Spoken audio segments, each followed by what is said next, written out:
तो जैसा कि हमने लास्ट वीडियो में डिस्कस किया था, नेक्स्ट चैप्टर है the wellbeing of the world. Wellbeing word का मतलब क्या होता है, मतलब कि how happy is the world is right now, और हैप्पी की जगह how healthy and how comfortable the world is right now. तो मतलब हमारे वर्ल्ड को ओवरऑल हम देखेंगे तो how should we describe it, तो ये चैप्टर में उसके ऊपर थोड़ा सा author try to set light on that area. ठीक है, तो ये बोल रहा है कि अभी तक जो ग्रेट इस्केप हुआ है, ठीक है, ह्यूमैनिटी में, ह्यूमन हिस्ट्री में, वो इस्केप हुआ है पॉवर्टी से और डेथ से। मतलब पहले पॉवर्टी ज़्यादा थी और पहले डेथ ज़्यादा होती थी, ठीक है, वर्ल्ड में, और वो अब काफ़ी हद तक रिड्यूस हो गया है।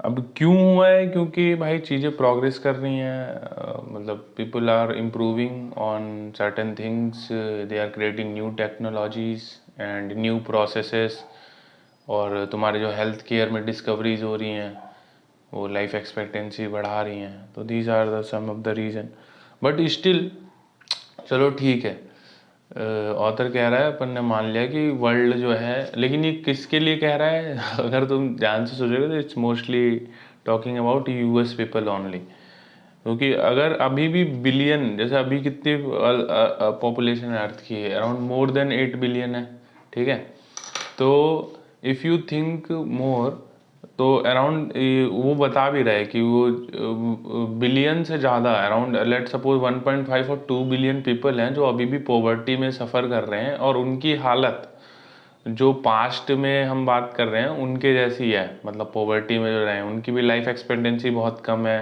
डेथ रेट्स बहुत ज़्यादा हैं, यंग डेथ बहुत ज़्यादा हो रही है, चाइल्ड्स की डेथ बहुत ज़्यादा हो रही है, तो they are still in the same stage. ठीक है, तो अब मतलब कि जिन्होंने ग्रेट स्केप कर लिया है उससे, जिन्होंने ग्रेट स्केप कर लिया है इवोल्यूशन में, और इवोल्यूशन वर्ड गलत है, विद टाइम, मतलब जैसे चीज़ें प्रोग्रेस हो रही हैं, जिस जिस कंट्री ने ग्रेट स्केप कर लिया है उनके लिए तो अच्छा है, बट जो लोग लेफ्ट बिहाइंड हो गए हम उसके बारे में बात करेंगे। ठीक है, तो नेक्स्ट सेक्शन आता है हेल्थ एंड वेल्थ।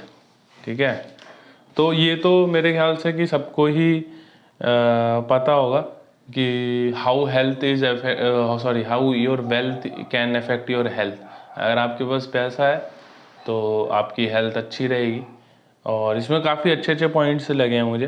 ये ऑथर एक एग्जांपल देता है कि लेट सपोज अगर आज के टाइम में कोई एक लड़की यूएस कंट्री में पैदा होती है compare to any poor countries, उसकी लाइफ एक्सपेक्टेंसी अराउंड होगी 80 ईयर्स, राइट, 80 साल की लाइफ एक्सपेक्टेंसी होगी, और वो भी बढ़ सकती है अगर बीच में कुछ और टेक्नोलॉजी आ गई, इम्प्रूवमेंट आ गए, लाइक है ना। एंड ऐसा तो होगा नहीं कि इम्प्रूवमेंट, मतलब वेरी अनलाइकली कि इम्प्रूवमेंट आना होना बंद हो जाए हेल्थ केयर में या किसी भी फील्ड में। तो इम्प्रूवमेंट के साथ लाइफ एक्सपेक्टेंसी और बढ़ेगी ही, मतलब घटने का कोई चांस नहीं है। बट अगर वही बच्चा not in any effluent country, effluent मतलब कि होता है, एफिलेंट मतलब रिच, मतलब समबडी हु इज़ वेल्दी, तो अगर किसी वेल्दी कंट्री में पैदा नहीं होके किसी पुअर कंट्री में पैदा होती है, लेट सपोज अफ़गानिस्तान, और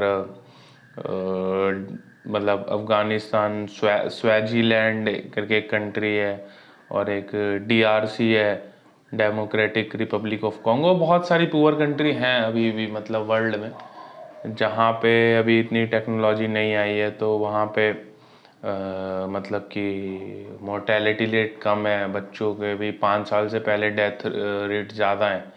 और अगर तुम तो और इसी यूएस के लड़की की, जो हम बच्चे की बात कर रहे हैं, अगर तुम 90-10 में देखोगे, 90-10 पुरानी टाइम लाइन में, अभी से 1900 में, तो वहाँ पे लाइफ एक्सपेक्टेंसी काफ़ी कम थी, और हाउ इट इम्प्रूव्ड, मतलब पहले 90-10 में यूएस की क्या बोलते हैं कि लाइफ एक्सपेक्टेंसी 54 ईयर्स थी, और अब जाके वो कितनी हो गई, 80, अराउंड 80 क्रॉस कर गई है। तो फिर वो बता रहा है कि ओवर द टाइम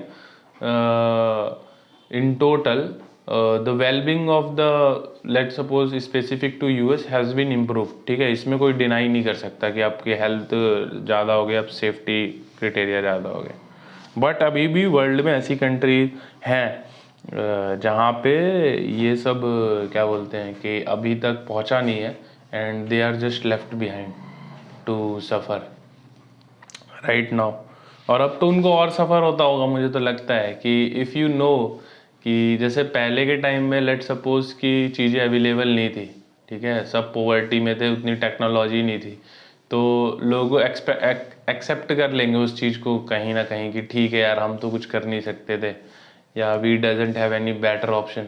बट अब के टाइम में इफ़ यू नो कि देयर आर इलाज मतलब available, there are options available, right, कि इस बीमारी का यूएस में एक दिन में इलाज हो जाता है या फिर किसी और कंट्री में, and even in your country, and you don't have enough resources to go through the मतलब कोर्स ऑफ दैट डिजीज़, तो अब तुम्हें ज़्यादा दुख होगा, कि ज़्यादा दुख होगा इन द सेंस कि तुम्हें लगेगा कि भाई अब तो मैं कर सकता था but I am not capable of. तो ये भी पॉइंट है जो लोगों को कंसीडर करना चाहिए। फिर अभी इंडिया की जो लाइफ एक्सपेक्टेंसी 64 ईयर्स है, जो कि पहले से इम्प्रूव हो गई है। चाइना की 73 ईयर्स हो गई है ऑलमोस्ट लाइफ एक्सपेक्टेंसी। इंडिया और चाइना ऑलमोस्ट सेम सेम चल रहा है, ठीक है। पुअर कंट्री, तो कुल मिला के बॉटम लाइन यही है कि पुअर कंट्री है तो उसकी हेल्थ कंडीशन वर्स्ट है, और अगर आपकी कंट्री रिच तो आपका हेल्थ केयर ज़्यादा ऑलमोस्ट अच्छा होगा। और health, what the other point the author makes, कि health is just not about being alive, correct, कि आप जिंदा हो तो उसी को वो मत मानो कि you are healthy, right. Living a long मतलब आपको हेल्थी लाइफ में सब कुछ कंसीडर करना पड़ेगा। आपकी हेल्थ क्या है, आप में कोई कितनी डिजीजेज है, आप में कोई डिसेबिलिटी है कि नहीं है। अगर आप 4 बीमारी लेके बेड पे पड़े हो तो उसको भी आप ये नहीं बोलोगे कि आप ज़्यादा जी गए, तो आप उसे हेल्थ नहीं बोलोगे। तो हेल्थ को ओवरऑल एक्यूमुलेट करके आप नहीं बता सकते कि मतलब कहने का मतलब कि कोई ऐसा स्केल नहीं है जिससे आप इसको प्रॉपरली वो कर सकते हो, जस्टिफाई कर सकते हो कि how to define health, whether you are country is healthy और not, what score do have. But कुल मिला के बॉटम लाइन यही है कि अगर आपके पास पैसा होगा और आप रिच कंट्री में पैदा हो रहे हो, तो your by default you will get those health benefit. और सबसे बड़ा पॉइंट है, अगर जब आप देखोगे कि अगर आप यूएस के लोग और यूरोपियंस ज़्यादा लंबे होते हैं, टॉलर होते हैं, ठीक है, compare to Indians and Chinese तो इंडियन से भी छोटे होते हैं। तो ये क्यों हो रहा है, ये हाइट में डिफरेंस कैसे आ रहा है, आईक्यू में डिफरेंस कैसे आ रहा है, ठीक है, ये सब किस वजह से आ रहा है, रिच कंट्री से। अगर आप मतलब वेल्थ से कुल मिला के, अगर आप वेल्दी कंट्री में बॉर्न हो रहे हो तो वहाँ फैसिलिटीज़ ज़्यादा हैं, आपकी न्यूट्रिशन ज़्यादा है, लोगों में अवेयरनेस ज़्यादा है, तो वो आपके हेल्थ पे इफ़ेक्ट करता ही है, और वो आपके आईक्यू पे भी इफ़ेक्ट करता है आपकी। और इंडिया में तो ऐसा है कि जिनके डीएनए में है भी हाइट, तो वो भी मतलब माल न्यूट्रिशन की वजह से अपना बेसिक हाइट अचीव नहीं कर पाते हैं। तो मतलब है, ये सारे फैक्ट्स है। यू हैव टू बी, मतलब ऑथर ये सब चीज़ों पे थोड़ा थोड़ा फोकस कर रहा है, इन सब एरियाज पे, ठीक है। तो वो कह रहे हैं कि जो हेल्थ है, मतलब वेल्थ है, उसका इफेक्ट इन सब चीज़ों पे भी दिखता है, आपके लोगों के हाइट पे, आईक्यू पे, हाउ डम दे आर, सो ठीक है। तो एंड 14% टू नो मतलब पॉवर्टी लाइन, यूएस के फिर पॉवर्टी लाइन के बारे में बात हुआ है, बट उतना तो हुआ नहीं है। और अगर इसमें एक चीज़ और अच्छी बताई गई है कि ये कि जितना अमेरिका में एक बंदा कमाता है, वो चाइना का 5 बंदा कमाता है, और इंडिया का भी शायद 5 ही बंदा कमाता होगा उतना। तो ये भी फैक्ट है। तो the rich country is like providing you more benefits, and फिर उसके बाद थोड़ा सा इसने वो बात की है कि कि थोड़ी सी मतलब फिलोसफिकल बात की है कि अगर आप पुअर पीपल से जाके पूछोगे कि भाई how your life, so some time they are acceptable to it, और एक्सेप्ट कर रहे हैं तो वो कह भी सकते हैं कि भाई हमारी तो अच्छी है, वो खुश हो सकते हैं। अगर तुम एक्सेप्टेंस स्टेज पर आओगे तो you will be happy, right. And even if you are a billion year और आप डिससेटिस्फाइड हो तो आप हैप्पी नहीं रहोगे। तो वो भी बता रहा है कि हैप्पी का एक और भी डायरेक्शन है, इस टेंजेंट पे भी लोग सोचते हैं कि, लेकिन बट ओवरऑल जो ट्रूथ है डेटा के अकॉर्डिंग, तो वो ऑथर यही कहता है कि भाई if rich country has a rich in मतलब has a rich wellbeing of their citizens and poor country have to suffer, मतलब स्टिल। तो यही इस सेक्शन का तो मुझे यही समरी लगा। And let's see what author try to